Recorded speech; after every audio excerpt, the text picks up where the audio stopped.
Good morning, dear students. In today's class, we'll see the example based on sampling theory with the reference to the previous information, what we have studied in the previous lectures. So today we'll see a test of significance of sample mean. So here, to test whether the difference between sample mean x bar and population mean mu.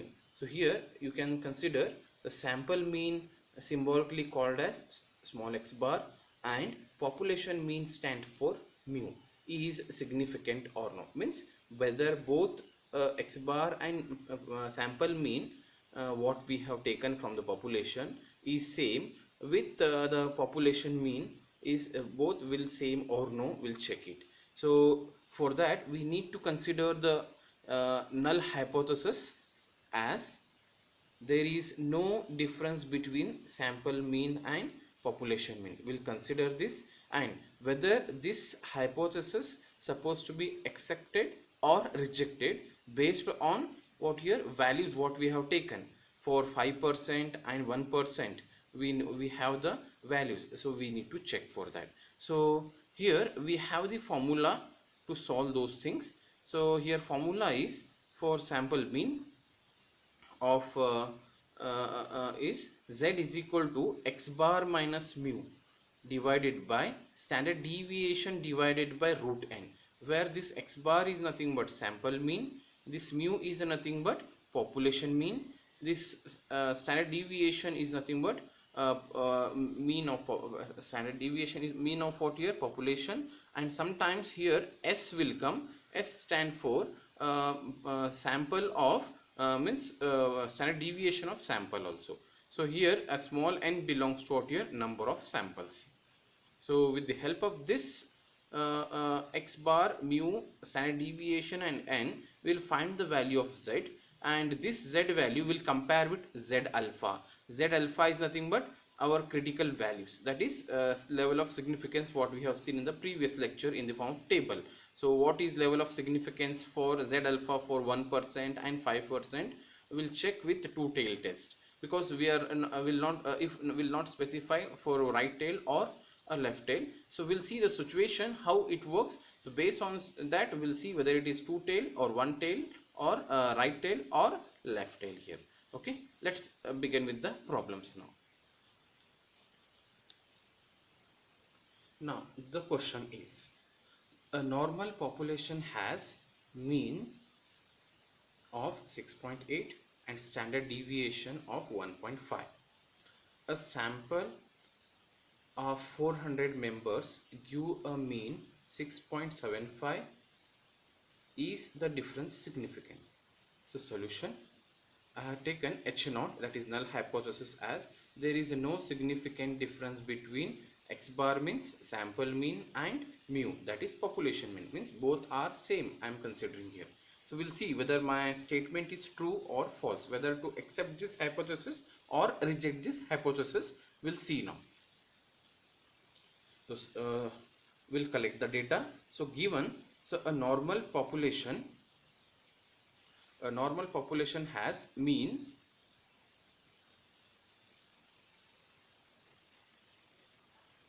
so given a normal population has mean of, means population has mean means population mean means what here mu is equal to how much 6.8.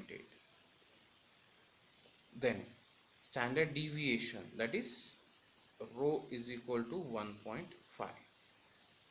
A sample of 400 means n is equal to 400 members give a mean, that is x bar is equal to 6.75.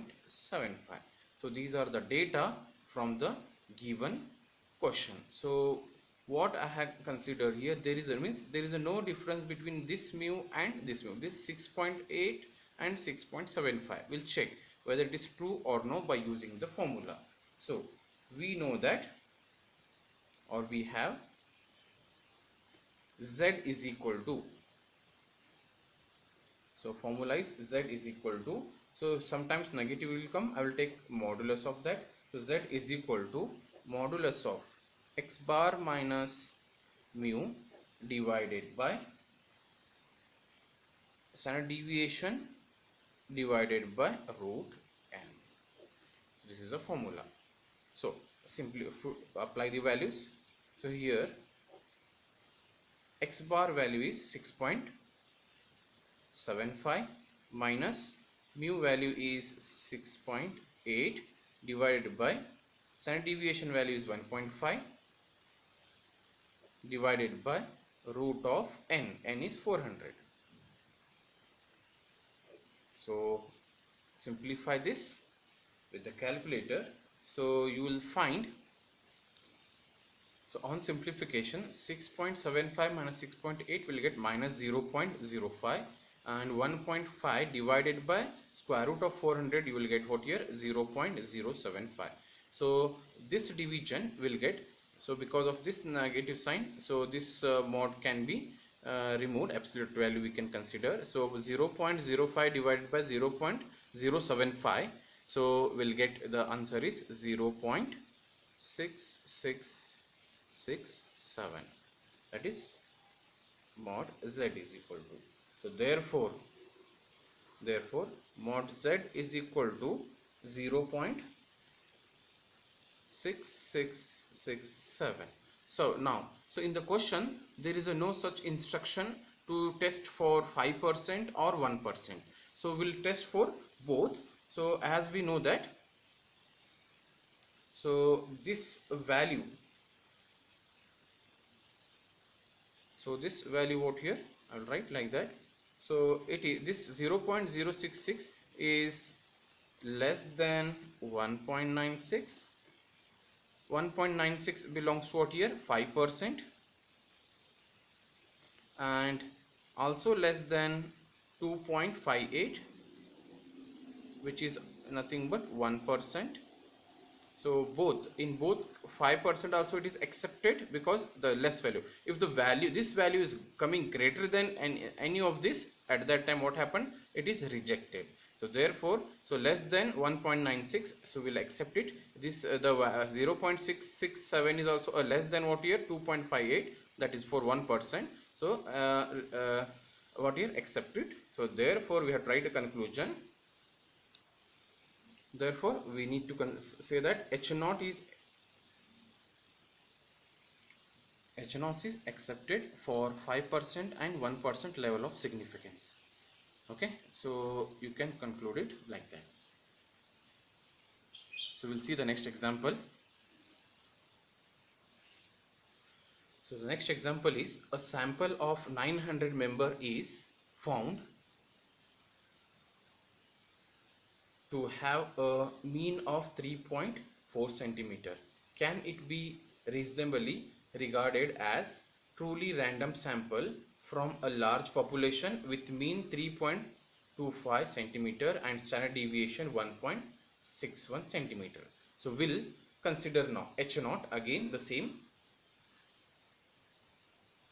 So there is no significant difference between x bar and mu. So therefore the given data, a sample of 900 member, so n value they have given 900, found to have a mean, how much here, 3.4. so sample mean is nothing but x bar, that is 3.4 they have given. Continue. Can it be reasonably regarded as truly random sample from a large population with mean, that is mu is equal to 3.25 and standard deviation, that is rho is equal to 1.61. So they have given. So we know the formula what here. So we have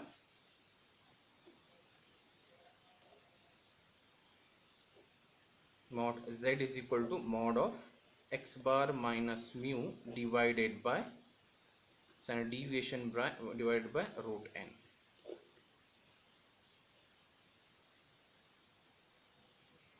So therefore the values you substitute here, x bar is 3.4 minus mu is 3.25 divided by rho is, that is standard deviation, 1.61 divided by square root of 900. So on simplification we'll get this answer as, that is mod of z, will get the answer of this. So mod z is equal to 2.795, will get the simplification. So I can say that, so 1.96, that is for 5%. So this value is greater, 2.795 is greater than 1.96 for 5%. So as well as greater than 2.58, that is for 1% also.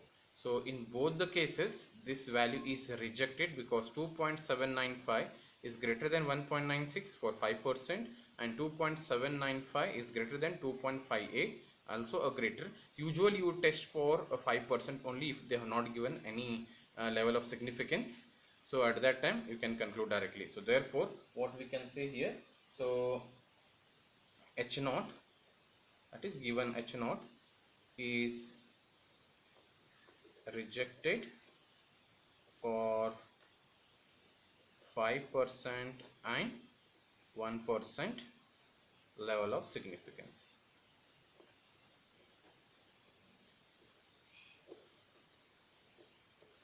So in this way we need to calculate the problems based on this simple mean. Next question is, in an examination given to the student at a large number of different school, the mean grade was 74.5 and standard deviation grade was 8. At one particular school where 200 students took the examination, the mean grade was 75.9. Discuss the significance of the result from the view of one tail test, means we need to test for one tail test, two tail test at 5% and 1% level of significance. So we'll see how to solve this one again. So we'll consider solution. We'll write our hypothesis, that is H naught. There is no significant difference between mean and so there is no significance difference between x bar and mu. So given is, so in an examination given to student at a large means it is population of different school, the mean grade, that is they have given mu value is 74.5 and standard deviation, that is rho is equal to 8. At one particular school where 200 student, means n is equal to 200, took the examination, the mean grade was, that is x bar is equal to 75.9. So discuss the significance result now. So first we find z. So we know that the formula for z is what here, it is x bar minus mu divided by rho divided by root n, that is standard deviation divided by root n. So which can be calculated. So replace the values here. So x bar, how much we have, 75.9 minus mu value is 74.5 divided by standard deviation value is 8 divided by square root of 200. So on simplification we'll get this as, so this value will be 2.4749.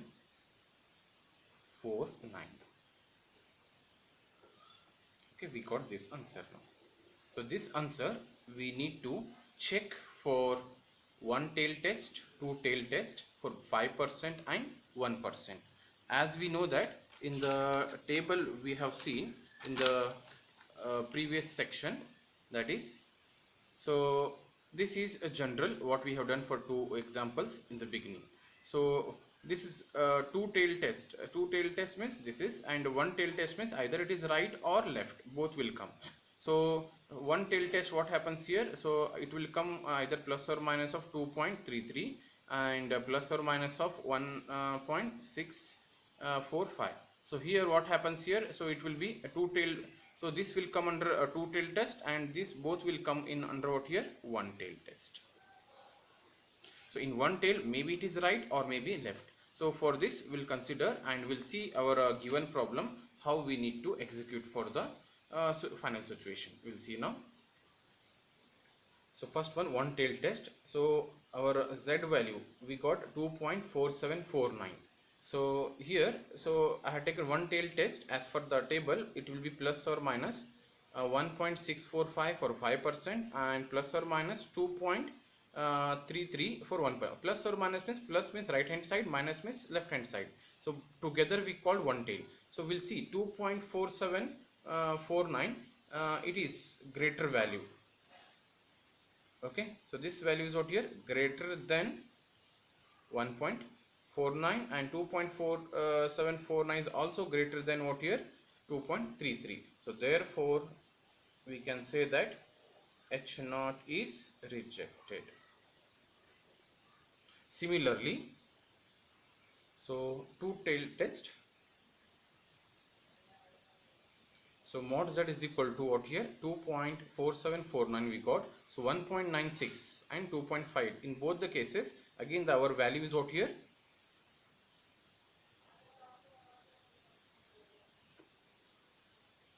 so 2.4749 is greater than 1.96, but 2.4749 is what here, less than. So here it will be coming less than. So therefore H0 is rejected at 5% and H0 is accepted at 1%. So here because it is less than, accepted, and here for 5% it is rejected. So like that we need to conclude here.